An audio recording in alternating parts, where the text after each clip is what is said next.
எட்டுக்கால் பூச்சின்னு சொல்ற செலந்தி. 2 செடிக்கு நடுவுல 2 இலைக்கு நடுவுல 3 மணி நேரத்துல டிசைன் பண்ற செலந்தி இருக்கு. 3 நாள் டிசைன் பண்ற செலந்தி இருக்கு. இப்போ வலைய டிசைன் பண்ணியாச்சு. வலையோட சென்டர்லயோ ஓரத்திலேயோ வெயிட்டிங். ஒரு செடியில இருந்து இன்னொரு செடிக்கு பறந்து போற பூச்சிகளையோ நகர்ந்து போற புழுக்களையோ அந்த வலையில மாட்டிருச்சுன்னா அந்த வலையில மாட்டின பூச்சி வலையில இருந்து வெளியே ஏறதுக்கு அசைக்கும். இந்த அசைதல் சிக்னல் யாருக்கு? சிக்னல் செலந்திக்கு. இந்த சென்டர்லயோ ஓரத்திலேயோ உட்கார்ந்து இருக்க செலந்தி திடுன்னு ஓடி வரும். செலந்தி வலையில மாட்டின பூச்சி ஆட்டி வெளியே வர ட்ரை பண்ணும். ஆற்றவனை மிச்சம் இருக்கிற வலைய வச்சு அசை விடாம கட்டும். அதுதான் மொத்த வேலை. நீங்க எங்க வேணாலும் பார்க்கலாம்.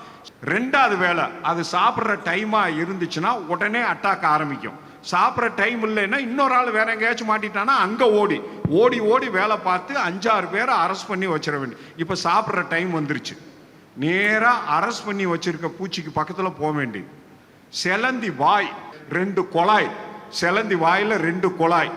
ஒரு குழாயில இந்த மாட்டி இருக்க பூச்சிக்கு மேல செலந்தி தன்னோட எச்சிய துப்பும். இந்த செலந்தி எச்சிக்கு என்ன ஸ்பெஷல் கேரக்டர்னா, மாட்டின பூச்சிக்கு மேல செலந்தி எச்சி துப்புன உடனே மாட்டின பூச்சி 5 நிமிஷத்துல செரிச்சிடும். ஒரு குழாய் வழியா துப்பியாச்சு, இன்னொரு குழாயை உள்ள சொருகி ஜூஸ் மட்டும் உறிஞ்சிட வேண்டியது. அதனாலதான் செலந்தி வலையில நீங்க என்ன பார்க்கலாம், மாட்டின பூச்சியோட உடம்பு கூடு உள்ள நோ மேட்டர், உள்ள ஒண்ணு இருக்காது. பூச்சி அப்படியே உசுரோட இருக்க மாதிரி இருக்கும், ஆனா உள்ள ஒண்ணு இருக்காது. இதுதான் செலந்தியோட ஸ்பெஷல் கேரக்டர்.